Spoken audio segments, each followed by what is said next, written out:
The ICJ case against Israel further strained ties with Washington, sir. Was Pretoria prepared for this kind of U.S. backlash? And if yes, why?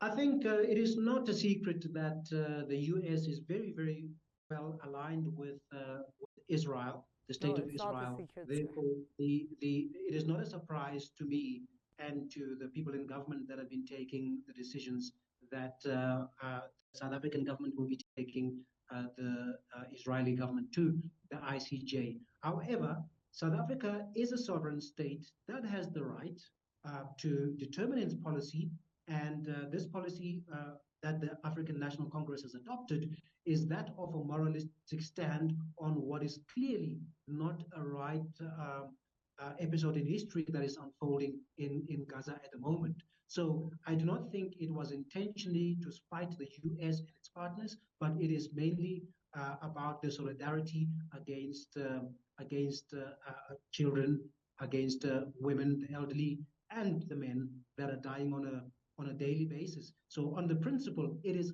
against the war itself. South Africa has got no interest in seeing this war perpetuate, nor any other war, including the war in Ukraine, or in fact, the happenings in the Congo and so forth. So it's a matter of principle as far as I can see. Okay, sir.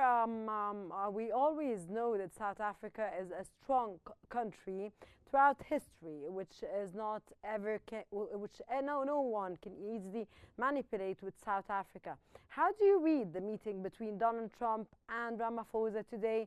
Do you see it as an agreement meeting, or do you see it as a meeting for other reasons?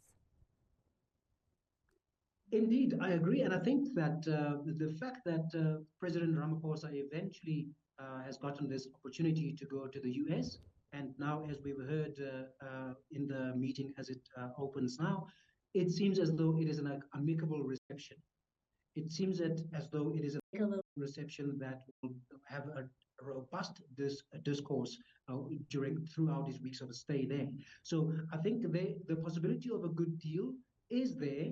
Remember that South Africa is also, the president is also flanked by the business community of South Africa, who in fact are very good friends, some of whom are very good friends with the president of the United States of America. So I suspect that there will be goodwill, and I do not think that we will see an outplay of the disturbing outplay that has taken place, let's say, for instance, with President Zelensky. So I'm really having high hopes on this, and I think the anticipation is that the South African delegation has taken its time to apply its mind, and there will potentially be something to leave the table with at the end of the day. Hopefully, sir. Sir, Elon Musk's role.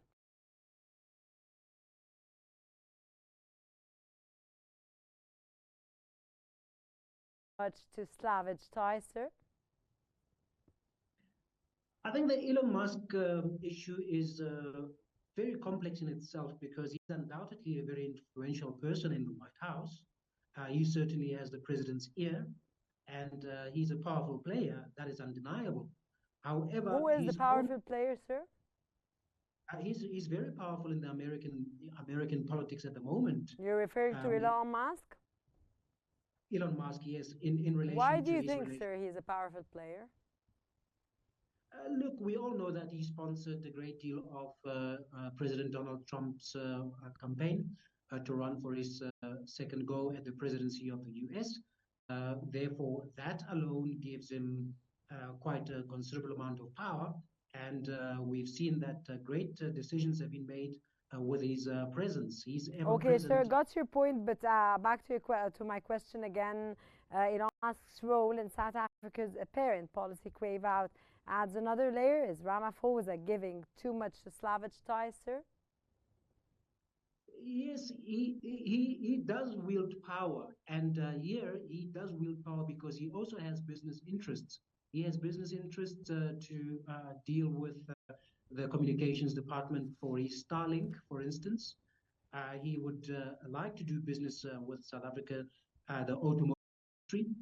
So he's very much vested in the South African economy. However, it will all depend as to how this negotiations rounds both for both parties, including Elon Musk himself.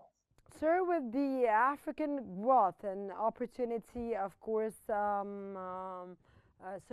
Opportunity Act, sir, up for renewal at this point, how critical is this meeting to South Africa's economic future, sir? It is extremely important. It is extremely Extremely important. important.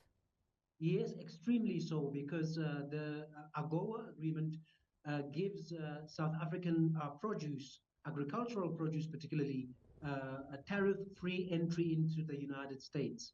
That is a lot of revenue that we're getting from this particular agreement. If it is scraped, we have an adverse effect that it will have on job creation in terms of the processing of these products, the primary producers, the farms, the farm workers, and so on. So it will have a negative effect on our economy. So it is in the best interest of the South African delegation there to iron it out and to try to fight for this particular piece of agreement to remain in place. Sir, finally, what signal does this send ahead of the G20 summit in Johannesburg? Can Ramaphosa still act as a bridge, or has that moment passed? I think the South African presidency of the G20 this year is very critical because also it is representing the interest of the global South. However, we know that after South Africa, the baton goes to the United States.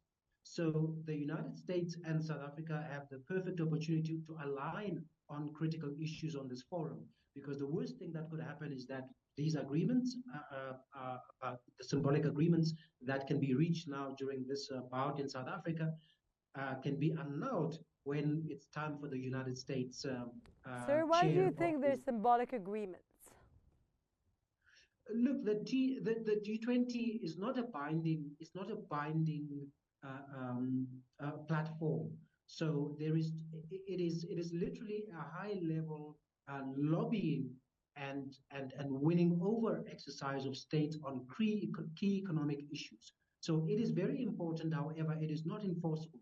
So by getting goodwill through bodies like the G20, spills off into important global political platforms like Davos, for instance, like the UN, and any other multilateral agreements that can happen. So it's very, very important to be in harmony on major issues right now between the United States and South Africa, given this important historic visit of the South African president at DC.